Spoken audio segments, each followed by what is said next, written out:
mais je vais éviter de la couper de l'histoire du monde. C'est-à-dire que le camp a un peu le défaut de ses qualités, c'est-à-dire que venir ici, vous l'avez vu, c'est quand même arriver dans un endroit qui est un peu isolé du monde, qui est un peu à l'abri, c'était voulu aussi dès le départ, on a construit ça dans un endroit un peu isolé. Pas d'ailleurs pour y mettre, on va le voir, des gens en rétention, au départ c'est un camp militaire justement, mais l'idée était d'un camp un peu à l'écart. Et lorsqu'on visite cet endroit-là, finalement, on rentre dans un lieu qui est aujourd'hui fermé, grillagé, on rentre dans un bâtiment fini aussi, et puis on observe une histoire qui est tout autant terminée, c'est-à-dire que l'histoire du camp de Rivesaltes, elle, en tant que camp de rétention, j'entends, elle a une histoire finie, puisque ça commence en décembre 1940, et ça s'achève pour les derniers ersatz du camp en 2007. Donc on est sur une histoire longue, mais terminée, dans un ensemble géographique fini aussi, et lorsqu'on visite cet endroit, finalement, un des réflexes premiers du cerveau quand on en sort, on aborde beaucoup ici, vous le verrez, les phénomènes cognitifs, ce qu'on appelle les biais cognitifs. Eh bien, c'est de se dire, finalement, j'ai visité un endroit, j'ai visité un lieu, j'ai visité un temps, je sors de ce lieu, je sors de ce temps, et je laisse cette histoire derrière moi. Or, s'il y a un truc qui est absolument essentiel à comprendre avec le camp de Rivesaltes, et le mémorial, c'est bien son travail, hein, c'est que le camp de Rivesaltes n'est absolument pas isolé.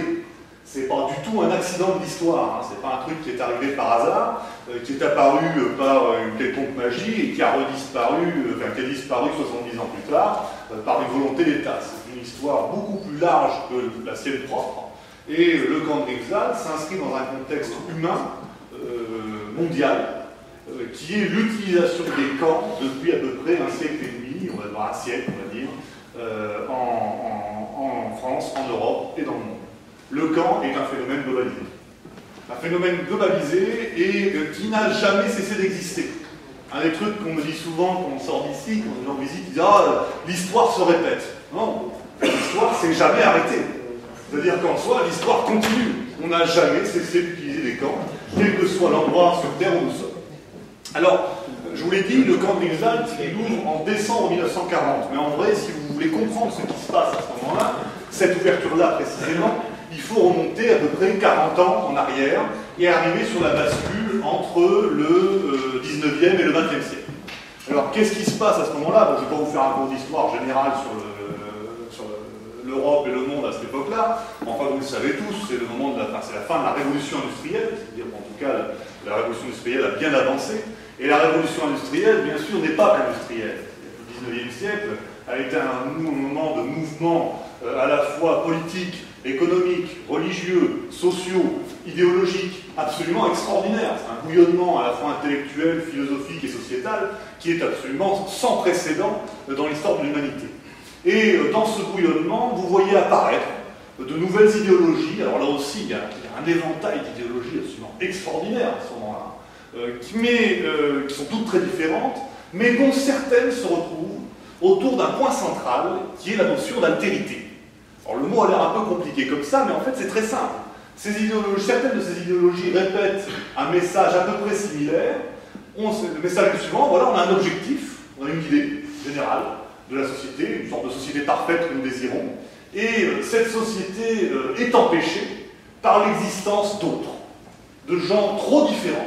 Alors leur différence peut être due à plein de trucs, hein. Ça peut être des différences raciales, ça peut être des différences idéologiques, ça peut être des différences économiques, censitaires presque j'ai envie de dire. Donc, vous avez l'autre désigné comme étant un danger, et cet autre, bien, si on veut parvenir à notre idéal, il va quand même bien falloir à un moment ou à un autre s'en occuper. Cette première étape est essentielle, et maintenant qu'on a fait un peu l'abstrait, il suffit de regarder ce que ça va donner d'un point de vue concret. Vous allez au début des années 20, à partir du début des années 20, beaucoup de ces idéologies commencent à s'imposer en Europe et dans le monde, et ces idéologies, lorsqu'elles s'imposent, appliquent le programme prévu, à savoir la désignation d'une série d'individus comme étant des coupables potentiels, et la gestion de cette question, à travers, on va le voir, une solution qui est quasi systématique, celle du crime. Vous prenez l'Italie Mussolini, l'autre, ça va être le pauvre, ça va être le syndicaliste, ça va être l'intellectuel, ça va être l'étranger.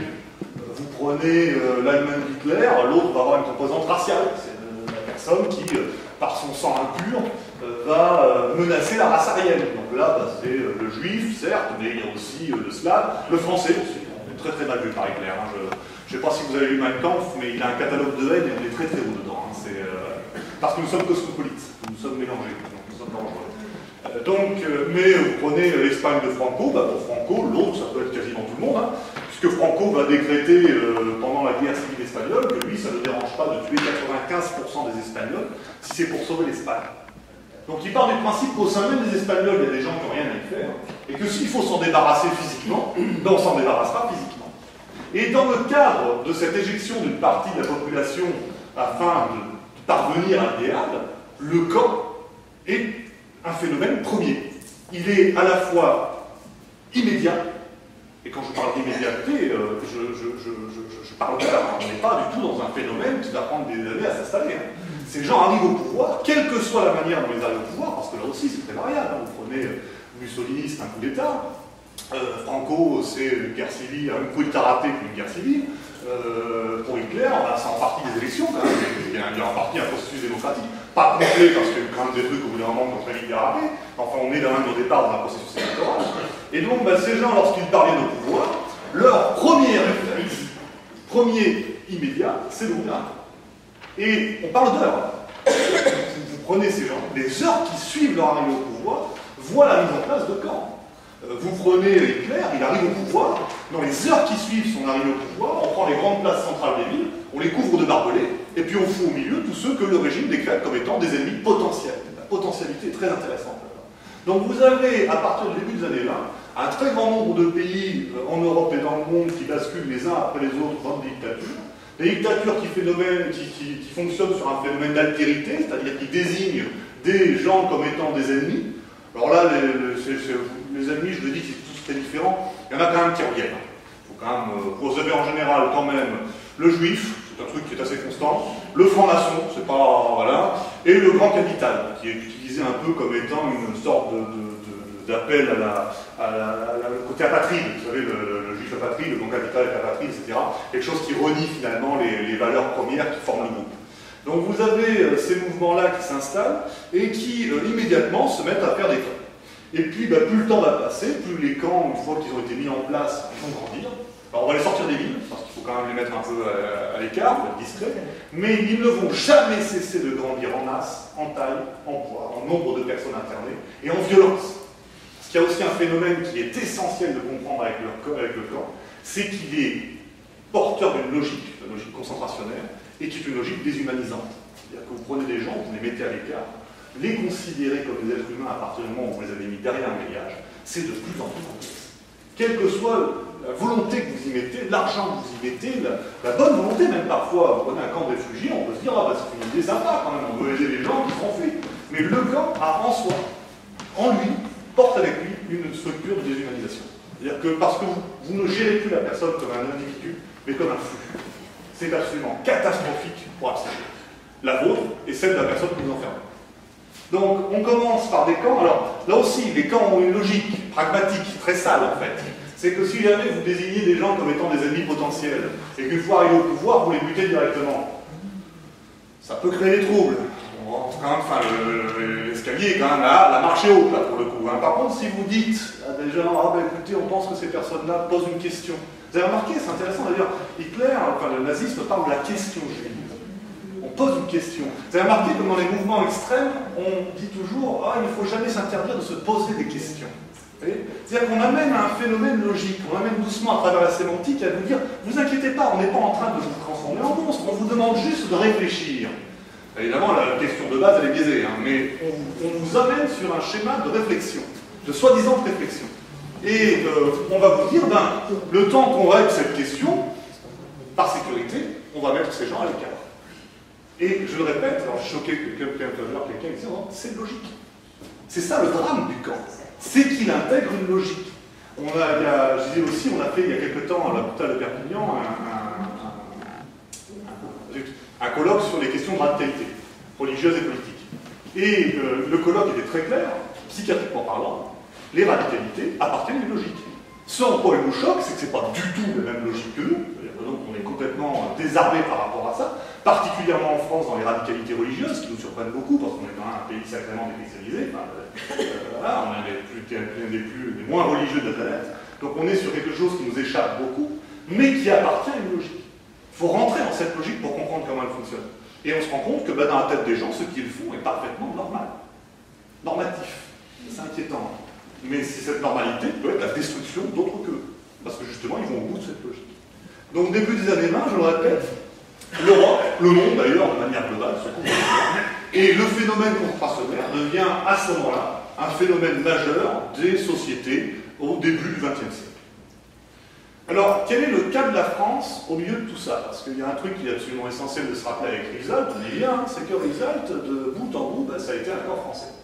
C'est-à-dire que quelle que soit la période à laquelle il a été utilisé, c'est une volonté administrative française qui l'a maintenu en place. L'État français, que ce soit sous la forme de pas la troisième, parce qu'il va y avoir un troisième, a quand même sa responsabilité, mais que ce soit sous la forme de l'État français, donc sous Pétain, 4e ou 5e République, à chaque fois qu'un camp a été mis en place en France, c'était une volonté directe de l'État français. Ça, c'est un truc qui est absolument essentiel. Je dirais même qu'il y a un paradoxe absolument immense, c'est que le seul moment où une puissance étrangère s'est mêlée de l'utilisation du camp des Alpes, c'est pour le faire fermer. Et vous allez voir quelle est puissance étrangère, parce que ça devient absolument surréaliste. L'histoire n'est jamais exempte d'ironie.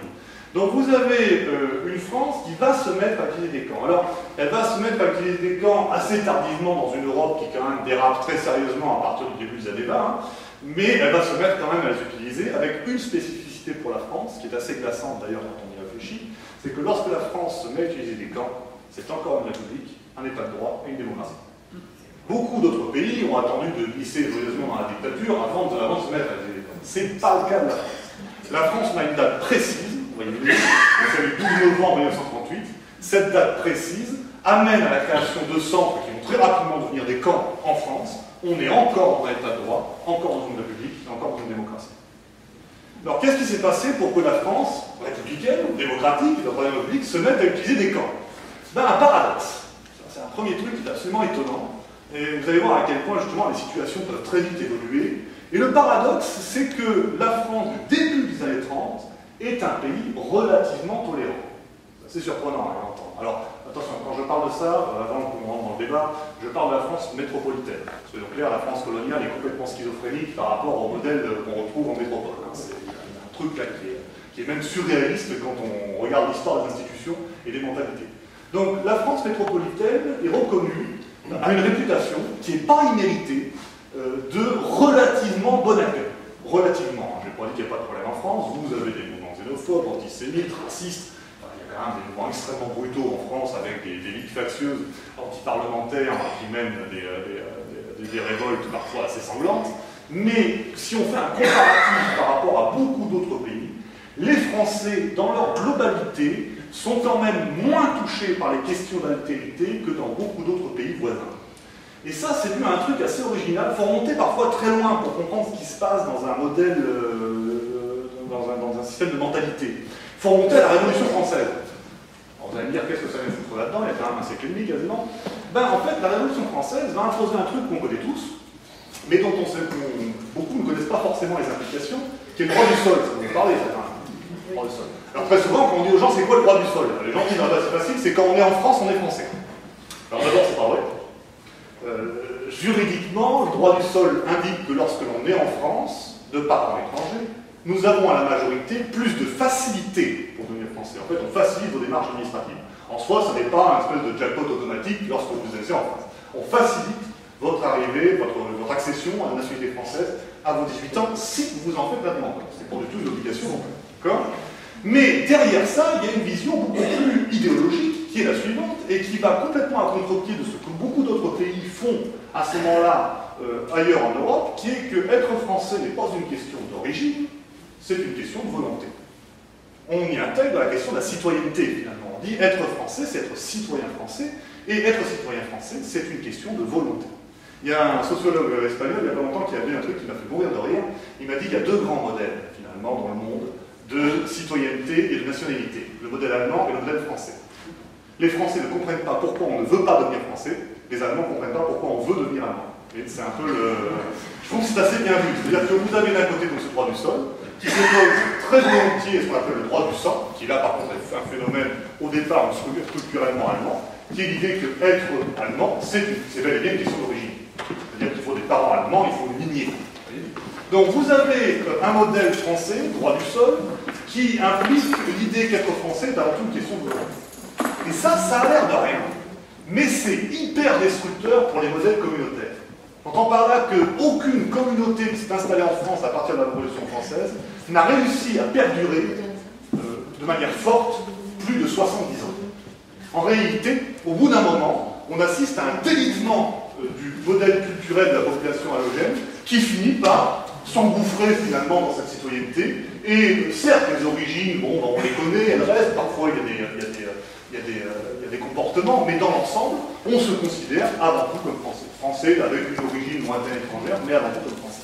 Et donc ce système-là, qui est quand même, oui, très destructeur pour les modèles communautaires, amène les Français à se poser une question assez unique, qui est non pas la question de finalement qui est cet étranger, mais et les problèmes qu'il va apporter, mais avant tout une question première qui est est-ce que cet étranger va finir ou pas par s'intégrer?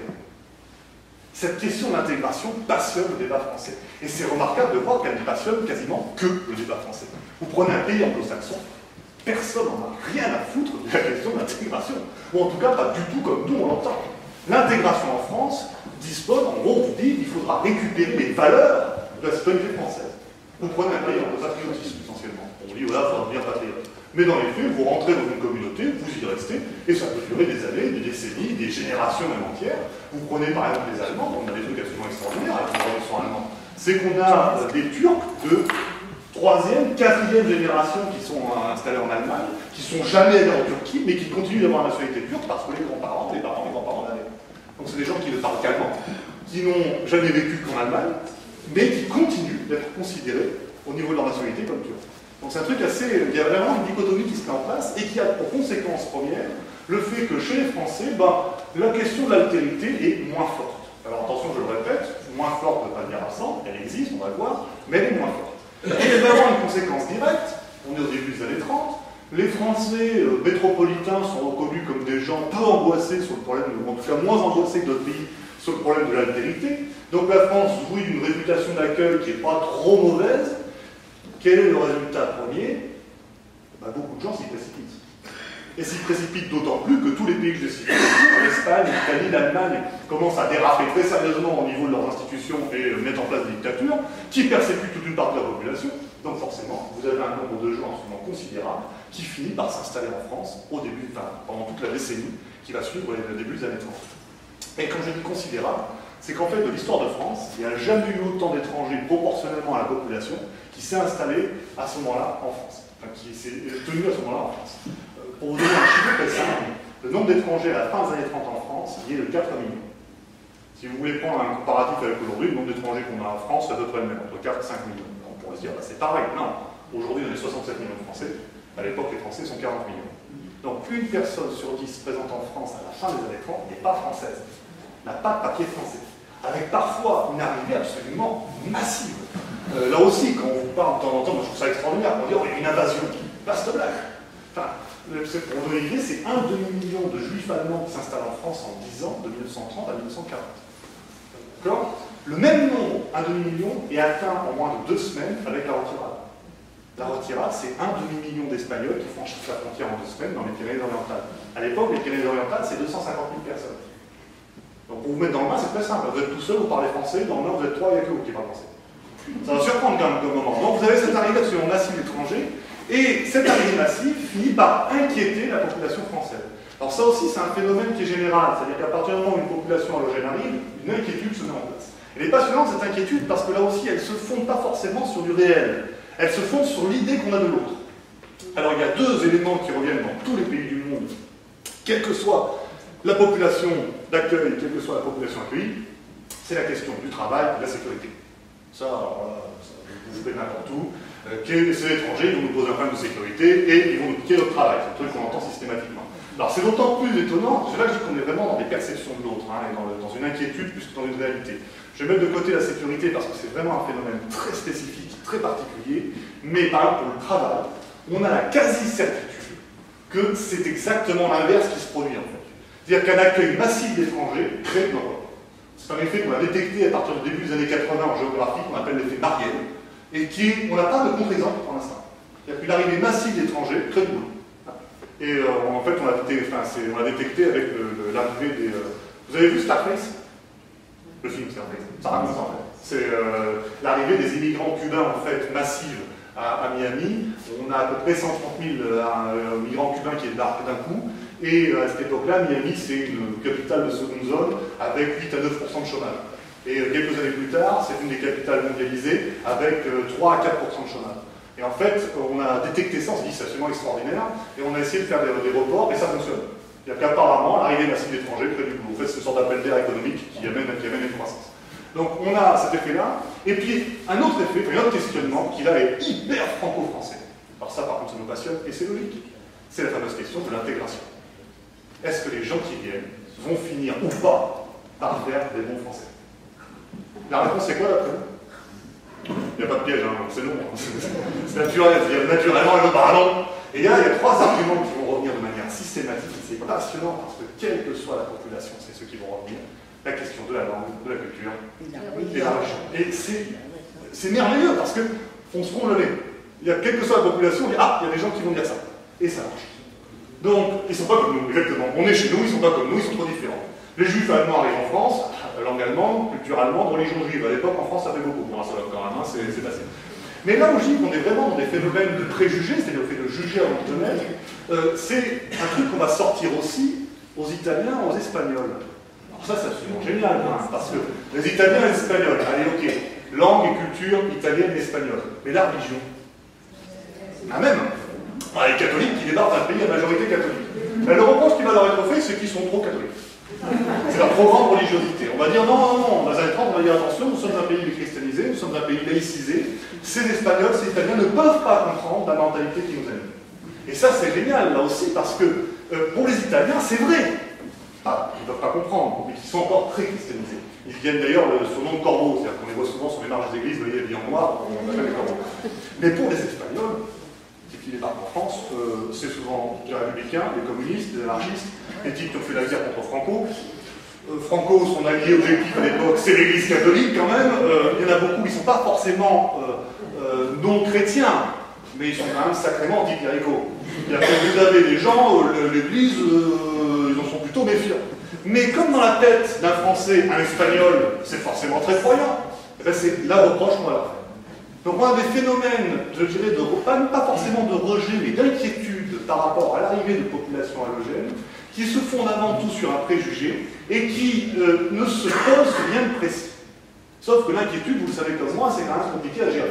Donc vous avez une sorte de bouillonnement par rapport à ça, qui va finir par être repris par le gouvernement de l'époque, en 1938, qui est le gouvernement Daladier.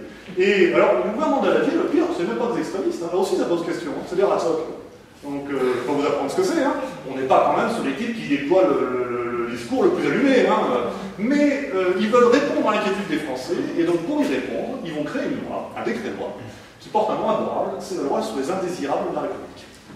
Et qui dit la chose suivante, le 12 novembre 1938, il dit en France, il y a des gens qui par leur origine peuvent potentiellement poser problème, et au nom de cette potentialité, on se réserve le droit de les enfermer sans avocat et sans jugement, au nom de leur origine. Et à partir de 12... Alors, la loi passe comme une lettre à la poste. Personne ne trouve rien à redire à ça. On est grave, je le répète, toujours dans l'état de droit. Et à partir du 12 novembre 1938, la France, donc, avec ce système, peut se mettre à créer des centres, rapidement des camps, dans lesquels on interne des gens, des étrangers, au nom du fait qu'ils sont quoi? Étrangers. On va regarder administrativement, si on les considère comme indésirables, on va regarder administrativement, on dit ben voilà, étrangers. Les premiers à subir ça, ça va être les Allemands. Les filles nazies sont peut-être parmi eux les espions. Alors comme on n'est pas très sûr, on va faire en enfermer une grande partie. Et en fait, à partir du moment où on va ouvrir ces vannes-là, elles n'auront jamais cessé de grandir. C'est-à-dire qu'ouvrir ce genre de vannes, c'est terrible parce que vous interdisez de plus en plus de gens en fait. Et donc, après les Allemands, vous allez avoir les Espagnols, les Italiens, les Belges, les Arméniens, enfin, tout ce qui va vous tomber sous la main et qui va être vu comme étant quelque chose de potentiellement dangereux, va finir dans un camp. À partir même d'avril 1940, la France a déclenché la guerre contre l'Allemagne, eh bien, on va y mettre les Français, pour la première fois, les tziganes, parce qu'on n'est pas très certain de la fidélité des tziganes à la République. Donc, plutôt que de les garder à l'extérieur en train de se balader, on préfère les mettre dans des camps, et ainsi de suite. La France finit par perdre la guerre contre la bataille de France. Ça amène l'arrivée au pouvoir, c'est qui arrive au pouvoir là? Pétain, il n'y a pas de piège dans les questions que vous dites. Donc c'est Pétain, exactement. Alors Pétain, les questions d'altérité, il est sacrément acquis. Je veux dire, c'est pas, il est raciste, il est xénophobe, il est antisémite, enfin, il n'est pas grand monde. Mais ce qu'il y a, c'est donc lui, la question des camps, les camps, il va les utiliser à plein. Le truc qui est absolument extraordinaire, c'est qu'il n'a absolument pas besoin de créer des lois pour ça. Elles existent déjà. Il va utiliser tout l'arsenal juridique que lui a légué être république. Il l'utilise tellement bien que 2 mois après son arrivée au pouvoir, en septembre 1940, en France, vous avez plus de 200 camps de rétention qui internent 1,5 million de personnes. Une personne sur 80 est dans un camp en France, fin 1940. Le camp de Grisald est toujours ouvert. Donc vous voyez, le camp de Grisald, ce n'est pas un accident d'histoire. Il n'arrive pas par hasard, brutalement, pour une décision de ministre. Non, quand il ouvre et qu'il va servir de camp de rétention, il est parfaitement logique. Il est intégré à une dynamique beaucoup plus grande que lui, qui est la dynamique concentrationnaire, qui touche la France, l'Europe et le monde depuis déjà quasiment 20 à 30 ans. D'accord? Alors, le camp de Grisald, il va quand même avoir quelques spécificités, vous allez les voir à l'intérieur. La toute première, qui peut paraître anodine comme ça, mais qui en fait va être terrifiante pour la suite, c'est que ce n'est pas un camp de rétention. Il n'ouvre pas en tant que camp de rétention. Il ouvre en tant que camp militaire. C'est assez curieux, mais en fait, il est issu d'un programme de réarmement de 1935. À partir de 1935, les militaires ont compris que la situation en Europe dérapait très sérieusement, et se sont dit, bon, il faut peut-être essayer de se réarmer, en catastrophe. Et donc, il y a des crédits qui sont votés, et parmi ces crédits, eh bien, on met en place ce qu'on appelle un camp de transit. Vous allez voir que le mot va ressortir, mais qui est un camp militaire de transit, qui est en fait prévu face à un constat très simple du militaire. Nous, Français, ne sommes pas assez nombreux face à l'Allemagne, nous avons un déficit démographique qui est trop important, il va donc falloir utiliser massivement les troupes coloniales. Sauf qu'on a pris des leçons de la Première Guerre mondiale, les troupes coloniales ont assez mal supporté le climat lorsqu'on les a emmenés pour la première fois, donc il va falloir les habituer. Et pour les habituer, on va utiliser un grand camp, celui de Grisald, qui va être ouvert pour l'occasion, dans lequel nous allons les mettre pour les habituer aux rigueurs du climat européen, la dureté du climat européen. Donc on a spécifiquement choisi un endroit climatiquement dégueulasse. Enfin, vous êtes arrivés, hein, vous avez vu. Le camp de Grisald est un endroit abominable. Il y a un microclimat au camp de Grisald qui est affreux. Les gens du coin, ils l'appellent le petit Sahara. C'est pas un hasard. Hein. Je ne sais pas si vous avez vu, mais enfin, en arrivant ici, il n'y a pas beaucoup de maisons quand même. Hein. Personne n'a été assez stupide pour s'installer ici. Hein. Donc il y a les éoliennes, voilà, parce qu'il y a du vent, beaucoup de vent, vous allez voir. Mais essentiellement, c'est glacé l'hiver, c'est brûlant l'été, il y a quasiment tout le temps du vent. On a à peu près 300 jours de vent par an, c'est plus que la moyenne encore du département. Un vent qui rend dingue, et vraiment, tous les internés vont parler de vent, comme étant quelque chose qui les rend fous. C'est d'ailleurs remarquable, enfin, c'est pas juste des mots. Au départ, le camp de Grisald, ça doit être un camp de cavalerie. On a fait les tests avec les chevaux, on a renoncé aux chevaux parce qu'à cause du vent, les chevaux nous fous. Donc on a renoncé aux chevaux et puis on a interné 60 000 personnes. Ce qu'on n'a pas fait subir aux animaux, on l'a fait subir aux humains. Donc vous avez un camp qui ouvre et qui est vide. Parce que, je vous le rappelle, on vient de se prendre une des tollées les plus extraordinaires de notre histoire militaire, donc l'armée française est complètement démantelée. On ouvre un énorme camp de 612 hectares, absolument. Les militaires ne savent pas trop quoi en faire. Et là-dessus, le ministère de l'Intérieur, qui est en charge des camps de rétention français, dit c'est pas grave, nous on a plein de camps, plein à craquer, on va utiliser le camp de Grisald, qui est vide, comme un camp de rétention. Et donc le ministère de l'Intérieur préempte une partie du camp, et à partir de janvier 1941, vous voyez arriver les premiers internés, qui, à partir du moment où ils sont là, vont jamais cesser de grossir en nombre, hein. Et puis la violence qui va s'imprimer sur eux va être de plus en plus brutale aussi. Ça, vraiment, il y a une progression qui est extrêmement visible à ce moment-là. Donc, au lieu d'y mettre des soldats entre 20 et 30 ans, bien nourris, bien logés, bien soignés, on va y mettre des femmes, des enfants, des vieillards, tous polytraumatisés, dans un état de dénuement absolument total, quasiment sans les nourrir, quasiment sans soins, quasiment sans les chauffer d'ailleurs. Qu'est-ce qui va exploser immédiatement dès que ces gens-là arrivent? La mortalité. Elle est absolument terrifiante dans le camp, et elle est logique. Vous prenez cet endroit-là, il n'est pas fait pour les êtres humains. Dès qu'on y a installé des gens un peu fragiles, ça s'est réglé par une catastrophe humanitaire et humaine. Donc vous avez des gens qu'on installe et qui vivent très mal l'endroit. Pour vous donner une idée, les baraquements extérieurs au départ sont prévus pour 40 lits ou en mai 80. Ces 80 lits en bois disparaissent immédiatement parce qu'il y a un détail intéressant. On est en hiver, les baraquements ne sont pas chauffés. Donc les gens brisent leur lit pour tenir les bois pour le feu. C'est dans les uns sur les autres pour arriver à se réchauffer, ça favorise l'apparition de parasites, les parasites favorisent l'apparition et la transmission de maladies. Donc vous avez des gens qui tombent malades, les gens qui tombent malades en étant que très peu soignés, il y a très peu de soins sur le camp, et quasiment pas nourris non plus, parce que la nourriture de toute la France est occupée est minime, et sur les camps de rétention, elle est encore plus minime. La dose journalière de nourriture pour un humain sur le camp, c'est 80 grammes. Vous prenez mon poing, vous le coupez en deux, ça correspond à tranche de pain. C'est pas bon pour un adulte, autant vous dire que pour un enfant c'est cataclysmique, d'un point de vue à la fois physique et mental. Ça c'est très intéressant, très souvent quand on parle du camp, on dit finalement, les gens regardent le camp, et finalement le camp est avant tout un traumatisme physique. C'est-à-dire qu'on va y souffrir, et quand on va sortir de là, on va se remettre sur ce traumatisme physique, et puis on va passer à autre chose. Pas du tout. Le camp est traumatisant, c'est un objet de trauma, et il est traumatisant dans tous les sens du terme, physiquement et mentalement. Et mentalement, on a mis du temps à remarquer, mais dans les faits, quelqu'un qui va dans un camp est marqué définitivement. C'est extrêmement compliqué de se remettre d'un traumatisme, et le système concentrationnaire, la logique concentrationnaire, est porteuse de ce traumatisme. Évidemment, ça paraît tellement logique quand on lit aussi, mais ça apparaît pas de suite. J'ai un exemple très simple. Hein. Vous prenez les gens qui ont été internés dans ce camp, particulièrement sur la période la plus dure en matière de nourriture, c'est la période 40-42, eh bien, vous avez des gens qui, quand ils avaient 15 ans à cette époque-là, et qu'on les rencontre aujourd'hui, déploient tous les mêmes problèmes. Physiques d'abord, c'est-à-dire qu'ils ont des problèmes cartilagineux, osseux, musculaires, digestifs, neurologiques, enfin, ils cumulent tout. Ils font en général 1m50 parce qu'au moment où ils ont dû avoir des nourritures à nourriture, ils n'ont pas eu. Voilà, donc ça aussi, ça a été catastrophique. Et puis après, quand on leur parle de leur rapport à la nourriture, il est toujours très curieux, voire carrément traumatique, directement c'est traumatique. On avait un interné espagnol qui disait, c'est de la Fontaine, je crois, qui disait que lui, en fait, alors finalement par rapport à la nourriture, il dit, vous savez quoi, moi j'ai plus de 90 balais aujourd'hui. Je ne peux pas commencer un repas si j'ai pas un bout de pain de 80 grammes posé dans mon assiette. Dans ma tête, il me donne l'autorisation de manger. Donc il dit, voyez, le camp, j'y suis resté 4-5 mois. J'ai eu le temps de souffrir un peu, j'ai cru que ce serait éternel, puis on m'a sorti de là, sauf que depuis, j'y suis 2 fois par jour. C'est ça la réalité de notre traumatique d'un camp. C'est que lorsque vous y rentrez, au final, vous vous retrouvez avec quelque chose qui va vous suivre jusqu'à la fin de vos jours. Et qui est très très compliqué à soigner. Parce que le traumatisme mental, on va y revenir aussi, c'est sacrément difficile à gérer ensuite. Donc vous avez ce traumatisme premier qui s'installe, des gens qui souffrent et qui meurent. Le premier truc qui explose très rapidement dans le camp, c'est la mortalité, forcément, avec des pics en été absolument hallucinants, puisqu'en été, les chaleurs deviennent énormes, et il y a très peu d'eau sous le camp. Peu d'eau est élevée dans une nappe phréatique qui est sous le camp. Ça aussi, ça a l'air de rien, mais il y a 2 types de bâtiments à l'extérieur. Et les bâtiments un peu hauts, c'est les tinettes, c'est des WC. Sauf que c'est des WC sans eau courante. En fait, ils ont besoin d'un grand bac. Et puis quand le bac est plein, eh bien, vous videz le bac dans un coin du camp, ça rentre dans la terre, ça arrive dans la phréatique, en 2 semaines à peu près, vous buvez vos propres excréments. Donc ça crée des dysenteries absolument abominables, et en été, la mortalité devient absolument terrible. On a des témoins qui parlent pour l'été de camions de cadavres qui quittent le camp pour être enterrés au Bas-Bernet avec eux. Donc il y a un nombre de morts considérable, particulièrement chez les gens les plus affaiblis, donc les vieillards et les enfants. Et la violence ne cesse jamais d'augmenter au fur et à mesure que le temps passe. Ça aussi, c'est une constante des camps. Et que ce soit pour les camps de réfugiés, de rétention, de concentration, de d'extermination. L'extermination, le terme est porté avec lui, hein.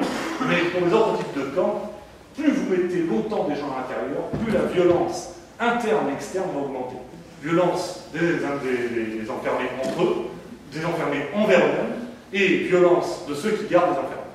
C'est immédiat. Enfin, je veux dire, ça, dès le départ, ensuite ça progresse. Toutes les expériences sociologiques et psychiatriques qu'on a fait sur le sujet démontrent que ça fonctionne à tous les coups.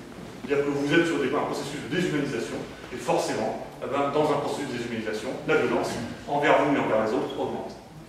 Donc vous avez une brutalité première qui ne va jamais cesser d'augmenter, jusqu'à un climax qui va avoir lieu en 1942, en été 1942, puisqu'en été 1942, le régime de Vichy franchit un cap dans sa collaboration avec l'Allemagne et décide de la déportation et l'extermination des Juifs présents en France. Alors là, il y a eu un débat sur ça récemment, soyons clairs, il n'a absolument pas lieu d'être. Enfin, je veux dire, nous avons l'absolue certitude, d'un point de vue historiographique, au dépouillement des sources, que la responsabilité du régime de Vichy dans la déportation des Juifs de France est totale, et qu'ils n'ont jamais cherché à protéger qui que ce soit. Ils ont commencé par les Juifs étrangers parce que c'était les plus faibles socialement parlant. C'est tout. Ils voulaient attendre d'avoir suffisamment affaibli les Juifs français avec les lois discriminatoires avant de se mettre à les déporter à leur tour. En fait, les Français rentrent en contact avec les Allemands et disent voilà, nous avons des Juifs sur notre territoire, nous voudrions vous exterminer, on va vous les confier. Pour vous donner une idée du délire, au départ, les Allemands refusent. Et pour les enfants? Non, même pas, ils refusent tout court. Dans un premier temps, ils refusent tout court. Les Allemands, en fait, étaient très méfiants aux notions de déportation dans les pays trop développés. Ils voulaient être sûrs qu'il y ait une totale adhésion des politiques. Donc au départ, les Allemands disent non, on fera ça plus tard, mais pas maintenant. L'État français réinsiste, les Allemands disent ok d'accord, on prend que les Allemands. Et l'État français a insisté, c'est pour que les Allemands prennent et déportent externement aussi les enfants. Donc la responsabilité de l'État français là-dedans, elle est totale. Sur aucun doute sur le sujet. Et pour faire ça, c'est très simple. Évidemment, la grande lâcheté de l'État français, c'est d'avoir pas l'avoir fait lui-même, c'est d'avoir demandé aux Allemands de le faire. Et pour faire ça, c'est très simple. On prend on arrête les Juifs, ceux qu'on peut arrêter, et puis on les envoie dans les camps de transit.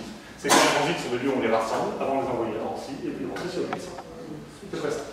Le camp d'Exalt a servi de camp de transit, il est désigné comme camp de transit, et à partir de l'été 1942, eh bien, on y interne un grand nombre de plus en plus massif de Juifs, afin de les envoyer à Nancy, et puis Nancy. Donc là, à ce moment-là, la violence franchit un cap, vraiment. Pareil, toujours un interné en Vérone, des gardiens, etc. Puisque le camp devient un endroit totalement fermé. On met des barbelés. Le régime de Vichy sait très bien qu'il est en train de faire un truc qui est discutable d'un point de vue éthique. Donc, autant vous dire qu'on bloque toute forme d'information vis-à-vis de ce qui se passe à l'intérieur des camps et de là où vont aller les gens. Il y a vraiment une chape de plomb qui tombe là-dessus. C'est très très compliqué d'obtenir des informations. Donc, vous avez un camp d'Exalt qui devient un camp de transit, qui franchit un cap dans la violence, et puis qui ferme très brutalement, une première fois, en novembre 1941. Alors, on pourrait se dire, tiens, c'est curieux. Pas tant que ça. Alors d'abord, il ne ferme pas pour des raisons humanitaires. Il ferme parce que l'Allemagne envahit le sud de la France, et réclame tous les camps militaires afin de pouvoir les utiliser. Or, le camp d'Exalt, au départ, c'est un camp militaire. Donc, il regarde les statuts, statutairement parlant, c'est un camp militaire, nous le voulons. Donc on évacue les derniers prisonniers pour les envoyer dans d'autres camps en France. Comme je vous ai dit qu'il y avait une ironie extraordinaire, la seule fois où le camp d'Exalt a fermé par intervention d'une puissance étrangère, c'est par l'Allemagne nazie en 1942. Les trucs, l'ironie de l'histoire est parfois quand même normale. Les Allemands s'installent, ils restent 2 ans, jusqu'en 1944, ils partent avec l'avancée des troupes alliées, et puis ils le réintègrent de 1944 à 1948 sous la forme de prisonniers de guerre. La situation du camp n'a absolument pas changé, les 6 premiers mois, les Allemands, ils ont 500 ans. Alors là, on a pu retrouver des liens, parce qu'il y a même des mecs qui sont restés dans le coin, des prisonniers qui sont restés dans le coin. Ils disent, mais attention, personne ne tapait dessus. Il n'y a pas eu de violence particulière envers nous. On était entre soldats, on se comprenait à peu près, c'est juste que, naturellement, le lieu est atroce. Et il nous a tués. Le manque de nourriture, le manque de soins a fait que nous sommes morts comme des mouches. Donc vous avez un camp, par la suite ça va légèrement s'améliorer, mais les premiers mois, c'est absolument catastrophique. Donc vous avez un camp qui, après être camp de rétention, devient un camp de prison militaire allemand pendant 4 ans. Les derniers Allemands partent en 47-48, ils referment, et ensuite, il va réouvrir très ponctuellement, au cours des décennies, à chaque fois que la France, l'État français, va tomber sur une population qu'elle va décréter comme étant indésirable. C'est-à-dire au moment où on va dire ceux-là, ils ne méritent pas d'être parmi nous, on pense qu'ils peuvent poser un problème en état parmi nous, il y a une potentialité de problème, et donc on préfère les mettre de côté. Alors je vais vous en citer, le plus célèbre évidemment c'est le camp de l'Arki, 1962. Je ne vais pas vous faire non plus un cours sur les harkis, personne ne l'aura rapatrié, voilà, et qui sont en but à une hostilité générale de tout le monde, c'est-à-dire que le gouvernement algérien n'en veut pas. Il faut dire qu'il est en train de régler des comptes avec un peu tout le monde au moment où il arrive au pouvoir, enfin c'est le FLN qui arrive au pouvoir, et là, c'est donc clair, l'armée française s'en va, les Français s'en vont d'Algérie après l'indépendance, les règlements de compte, alors on n'a pas les chiffres, on ne sait pas. En vrai, c'est très compliqué, il y a une chape de plomb là-dessus, la plupart des mecs qui ont fait ça, ils sont encore au pouvoir pour certains. On a discuté avec des historiens algériens qui ont dit qu'il faudra attendre 20 ans que tout le monde crève. C'est une avis comme ça. Et donc, on a accès aux archives. Mais on pense quand même des chiffres plus sérieux que les règlements de compte post-décolonisation, post-indépendance sur les 2 ans qui vont suivre vont faire 250 000 morts pour les situations les plus sérieuses. Hommes, femmes, enfants. Et parmi eux, beaucoup de harkis vivants, pas que, il y a toute forme d'opposants politiques à ce moment-là, il est largement passé à la moulinette, mais parmi eux, les harkis. Le gouvernement français ne veut pas des harkis non plus. On a d'ailleurs les minutes du Conseil des ministres de Gaulle qui décide du non-rapatriement, c'est absolument passionnant. On a un espèce de Gaulle qui est décrit comme étant enfoncé dans son siège et qui refuse totalement l'idée qu'on puisse les ramener en arguant le fait que ce magma d'auxiliaire, comme ça qu'ils les appellent, ce magma d'auxiliaire ne pourra jamais de toute façon s'intégrer en France, ils sont trop différents. Ils n'ont pas la bonne langue, pas la bonne culture, pas la bonne origine. C'est exactement ce qu'il dit. Donc on retrouve cet argumentaire, et donc finalement les seuls qui s'intéressent véritablement aux harkis à la fin de la guerre, c'est le militaire français, qui essaient d'en rapatrier, pour ceux qui sont en Algérie, autant qu'ils le peuvent. Ils arrivent à en rapatrier à peu près 90. 40 000 de manière officielle, 40 000 de manière officieuse. Et lorsqu'ils débarquent en métropole, je le répète, personne n'en veut. Personne. La société française, dans son ensemble, s'en fout. C'est eux, voilà. L'extrême droite, évidemment, n'en veut pas pour des questions de couleur de peau et de religion. L'extrême gauche n'en veut pas non plus. Parce que pour eux, c'est des collabos. Ils ont combattu du mauvais côté. Vous savez, vous connaissez le travailleur catalan? Il y a un article en 1962 qui compare les harkis à des rats qu'il faut exterminer. Donc on retrouvait sur ce modèle de sémantique vermine, vous voyez, c'est voilà. Donc on a ça, et puis les pieds noirs qui vivent leur propre drame. Je dis souvent qu'on est sur une histoire parallèle, mais qui justement parallèle, vous voyez, c'est pas lié. Enfin, en tout cas lié mais différent. Donc on a des gens qui sont laissés pour compte, et à qui l'État français dit aux militaires, vous les avez ramenés, c'est votre problème, débrouillez-vous avec. Les militaires ne savent pas comment faire, et ils aiment tout. Je dis qu'il n'y avait pas de piège dans la question. Donc on les parque, certains camps vont rester ouverts 14 à 15 ans. Les dernières révoltes de Harkis vont se faire au milieu des années 70, avec des jeunes qui sont nés là-dedans, qui exigent le droit de sortir d'un civil français. 14 ans, avec une violence, alors là, pas forcément physique, même si elle va avoir lieu dans certains camps, mais morale, absolument terrible. C'est-à-dire on va les traiter comme des rebuts de la société, pas vraiment dignes d'être français. Le premier truc qu'on va leur faire, c'est qu'au moment où ils sont ramenés en France, les pieds noirs, on les appelle des rapatriés, les rapatriés d'Algérie. Ça veut dire qu'on les ramène dans leur patrie quand même. Pour les harkis, on va dire réfugiés, directement. On ne les considère pas comme français. Et le premier truc qu'on leur demande quand ils arrivent en France, c'est de remplir les papiers pour devenir français. Certains refusent. Dans certaines questions, je suis français, je me suis battu. Il y a les anciens combattants de la Première, de la Seconde Guerre mondiale, de la guerre d'Indochine, de la guerre d'Algérie, qui disent attendez, je me suis battu toute ma vie pour la France, il n'y a absolument aucune raison qu'à un quelconque moment je dois devenir français, je suis français. Ils deviennent apatrides.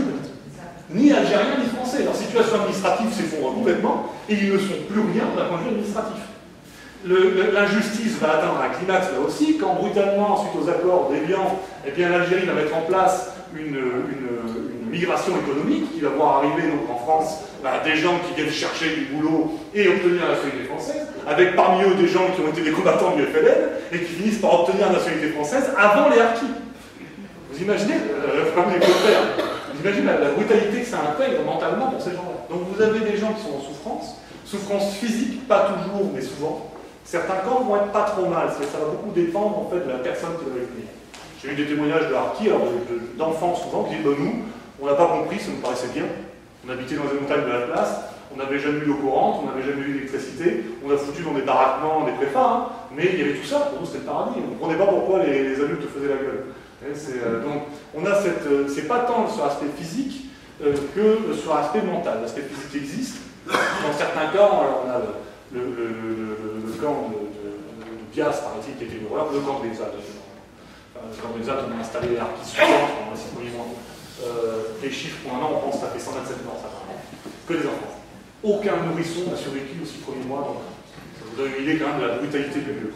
Donc il y a une violence première, mentale, physique, et au final une violence qui va être mal gérée par la suite et qui va emmener à ce fameux trauma dont vous avez parlé tout à l'heure. Les harkis sont un cas d'école en matière de communauté. C'est aujourd'hui la communauté dans le département qui est le plus touchée par la dépression, l'alcoolisme, la drogue, le suicide. Et c'est directement relié à ça. Enfin, je veux dire, c'est une évidence médicale absolument passionnante.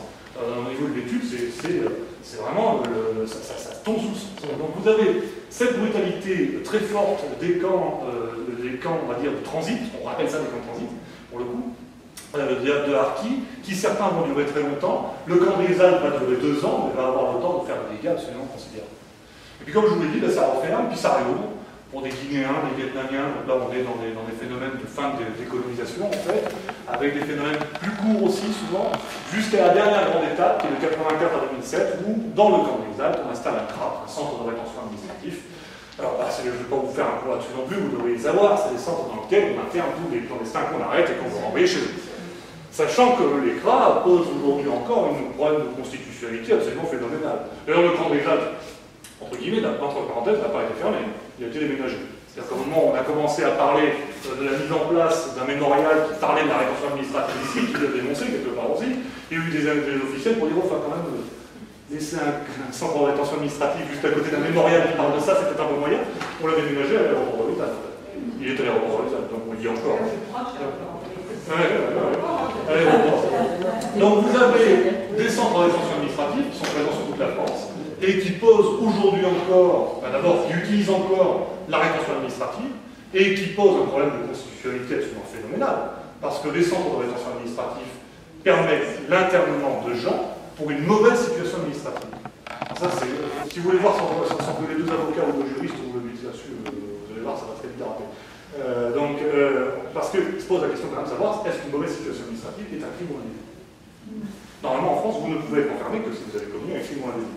Mais la mauvaise situation administrative n'est pas forcément un crime ou un délit. Or, si vous êtes arrêté en tant que clandestin, vous êtes directement envoyé là-dedans. Alors, ça a évolué par rapport à la loi 38, vous avez accès à un juge et à un avocat, mais on ne vous dit pas quand. C'est-à-dire que normalement, vous pouvez être présenté assez vite, mais dans les faits, ça peut durer assez longtemps. Il y a des histoires surréalistes avec ça. Il y a un an de ça, il y a un type d'origine guinéenne, je crois, enfin d'Afrique de l'Ouest, qui s'est fait arrêter, ça faisait 27 ans qu'il était français, et il se fait arrêter, il n'a pas ses papiers. Donc on dit, vous êtes machin, vous êtes français, ouais, vous êtes né où? Alors il donne son patin en Afrique, ouais, vous n'êtes pas français. Si, je suis français. Vous foutez pas notre gueule, ils l'ont foutu dans un crabe pour vérification. Il est resté 4 jours. 4 jours. Quand un enfant, il a eu accès à un avocat, l'avocat lui dit alors, vous êtes un clandestin, il a fait bah non. Au départ, il a dit, j'ai cru que c'était une caméra cachée. Tellement c'était délirant. La famille a eu le temps de déposer plainte pour disparition inquiétante au même policier qui l'avait arrêté. Et ils n'ont pas percuté que c'était peut-être la même chose. Donc, on est quand même sur un phénomène très spécifique, le grave, la rétention administrative qui continue d'exister aujourd'hui, avec un problème de constitutionnalité d'abord premier qui est par rapport à la Constitution française, et un problème beaucoup plus, je dirais, large aussi, qui est que la France est quand même signataire des droits de l'homme, et que le droit des droits de l'homme, normalement, vous n'avez pas le droit d'envoyer les enfants en prison. Les crânes n'étant pas officiellement des prisons, d'ailleurs ils ne sont pas gérés par le personnel pénitentiaire, c'est soit les policiers, soit les gendarmes, eh bien les CRA contiennent actuellement en France 400 enfants. En fait, sans doute plus, parce qu'on demande aux médecins de trafiquer leurs analyses pour pouvoir enfermer plus de gens et éviter de traiter comme des monstres. Donc c'est quand même très spécifique. Vous voyez, on a, avec le camp Rivesaltes, un empilement d'histoire absolument hallucinant. Le camp Rivesaltes est une espèce d'endroit dans lequel, les remous de l'histoire française sur les 70 dernières années, ce qu'elle a fait en matière de déshérités et de gens considérés comme indésirables, ont fini par s'échouer, et ont été parfois enfermés très longtemps et dans des systèmes de violence absolument considérables. Et lorsqu'on a commencé à créer le camp, on s'est posé la question du lien, finalement, des tables, tout ça, parce que c'est quand même très particulier. Il est difficile de faire un comparatif direct entre l'enfermement de Vichy entre 40-42, l'enfermement des militaires allemands, l'enfermement des Harkis, l'enfermement des Guinéens, des Vietnamiens, l'enfermement des CRA. Au final, le camp des Rivesaltes avait passé plus d'une centaine de nationalités quand même. C'est fou, le camp des Rivesaltes en 42, c'est 17 nationalités différentes, plus de 40 traducteurs pour arriver à fonctionner. Il y a même des Chinois, vous imaginez, les Chinois. Donc vous avez une situation avec un empilement d'histoire et un nombre de gens qui y sont passés absolument phénoménal. Et la grande question, finalement, c'est quoi le lien? Parce qu'un des premiers trucs qui a été voulu, dès qu'on a commencé à scientifiquement aborder la question du mémorial, d'un point de vue historiographique, sociologique, géographique, c'était d'éviter ce qu'on appelle la fragmentation des mémoires. C'est-à-dire que chaque communauté vienne chercher sa mémoire au détriment des autres. Et qu'on rentre dans un phénomène de mémoire concurrente, voire même concurrentielle, avec des gens qui disent finalement j'ai plus souffert que toi, ma mémoire à moi vaut plus que la tienne. Donc il a fallu trouver un point commun entre tout ça. C'était pas très dur. D'abord, le point commun, c'est la rétention phénomène depuis 70 ans, c'est une question de l'encrampement à travers la rétention administrative en France. Donc, quelle que soit la période, on se retrouve avec à peu près le même cadre juridique. Et ça, c'est le point, je dirais, structurel, constitutionnel. Et puis un autre point qui est sociologique, géographique, historique, et dans le fond même philosophique, qui est le point dont je vous ai parlé au départ, qui est la question de l'altérité. Parce qu'on revient finalement toujours à ça. Qu'est-ce qu'on fait de l'autre? Quelle définition on donne à l'autre? Une fois qu'on a donné cette définition, qu'est-ce qu'on en fait? Et ça, c'est passionnant, parce qu'on est réellement dans l'immense défi du XXe et du XXIe siècle.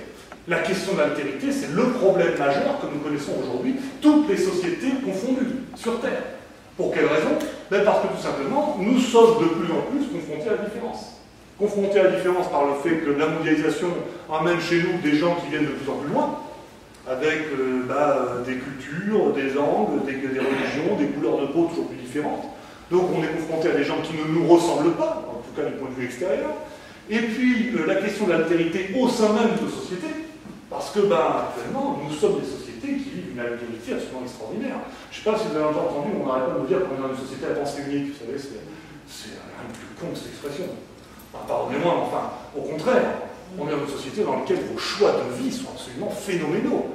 De toute l'histoire de l'humanité, ça s'est jamais vu. En matière de croyance, en matière de sexualité, en matière de nourriture, rien qu'en parlant de la manière dont on mange ici, il y a moyen qu'on s'engueule.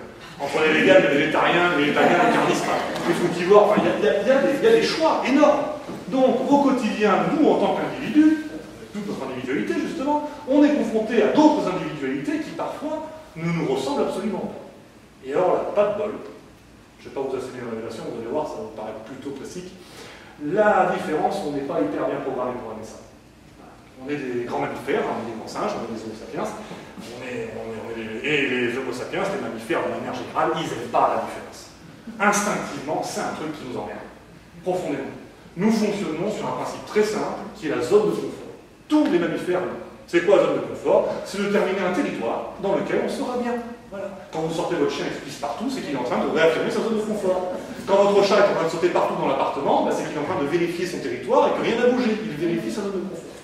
Toutes les espèces type mammifères font ça. Et nous aussi. Sauf que nos zones de confort, comme on est des créatures un peu plus structurées que les autres, abstraites que les autres, et sociales.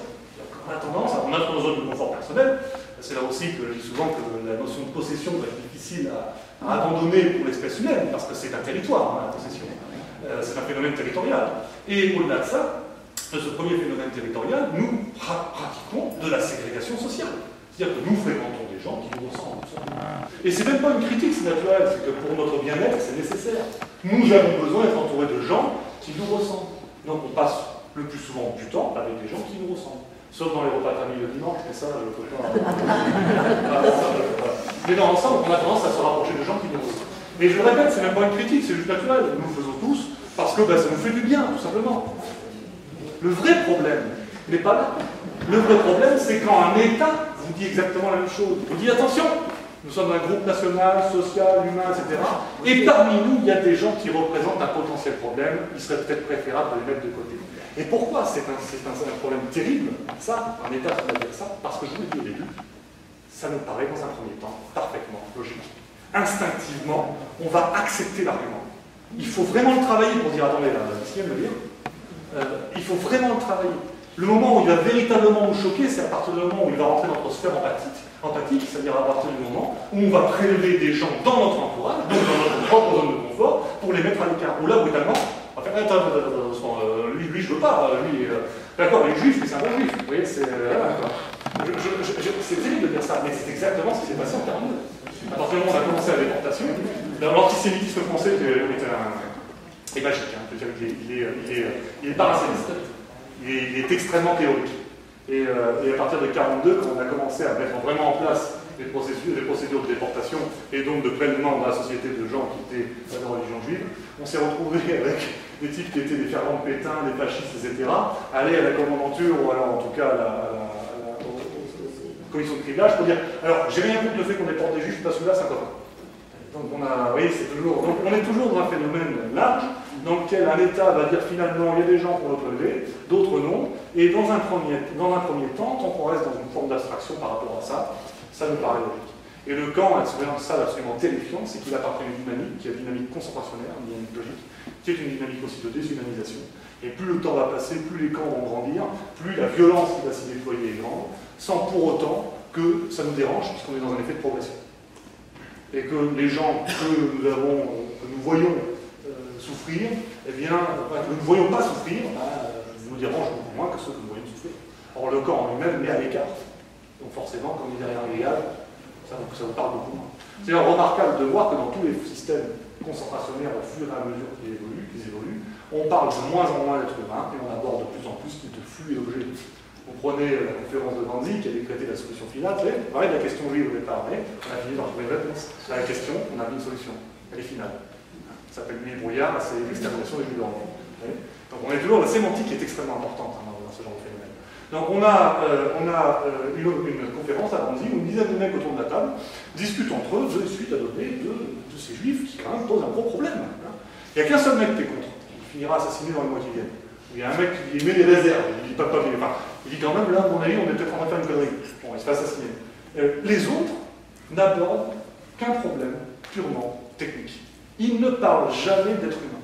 La conférence de Danzig, on a les minutes, il parle d'unité à traiter. C'est hallucinant. C'est-à-dire qu'on a même nous du mal en le lisant à dire mais il s'agit d'être humain. Non, non, c'est des unités à traiter. Et à partir du moment où on rentre dans l'unité à traiter, tout n'est qu'une question de rentabilité, d'efficacité dans cette unité à traiter. Et les problèmes que vous rencontrez sont des problèmes purement techniques, comme je vous l'ai dit. C'est-à-dire que vous avez quelqu'un qui dit bon, bah alors comment on peut les exterminer vite, de manière rapide. Alors il y a un type qui dit bah voilà, on a emmerdé parce qu'on a essayé avec les Open, on a commencé un peu, ça coûte cher en balles, et c'est salissant. Leur argument c'est ça, hein, c'est que les bouts de cerveau sur les uniformes c'est dur à rabattre. Donc les gens disent ah ouais non, faut un truc plus propre. Alors le type dit ah bah écoutez, on a peut-être une solution, on a essayé des camions, vous savez, on les met dans des camions, on les gaze au gaz radié avec combien de temps? Ah pour un camion avec 10 personnes, 4 heures. Ah non, c'est pas suffisant. Et là il y a un gars qui dit alors ça tombe bien. On a découvert un gaz, ça s'appelle le zip tombé, ça vous tue en 5 secondes, et c'est hyper pas cher à produire. Et là, on commence à voir les questions de rentabilité, combien d'unités on peut traiter, etc. Et tout n'est que logique, mais logique de rentabilité. C'est absolument classique.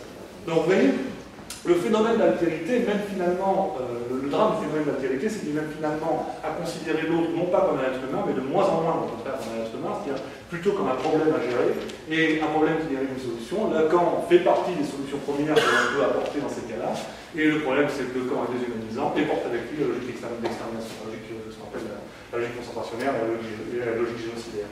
Et au final, le camp de Rivesaltes est extrêmement représentatif de ça, mais il est pas seul. Le camp de Rivesaltes a duré 70 ans, mais en aucun cas c'est un cas isolé. La logique concentrationnaire et génocidaire est une logique majeure du XXe et du XXIe siècle. Le camp de Rivesaltes n'est qu'un exemple parmi d'autres. Et cet exemple parmi d'autres, eh bien, c'est un exemple intégré dans ce XXe et XXIe siècle que les historiens, les géographes et sociologues appellent très volontiers les siècles des camps. Voilà, c'est fini. Merci.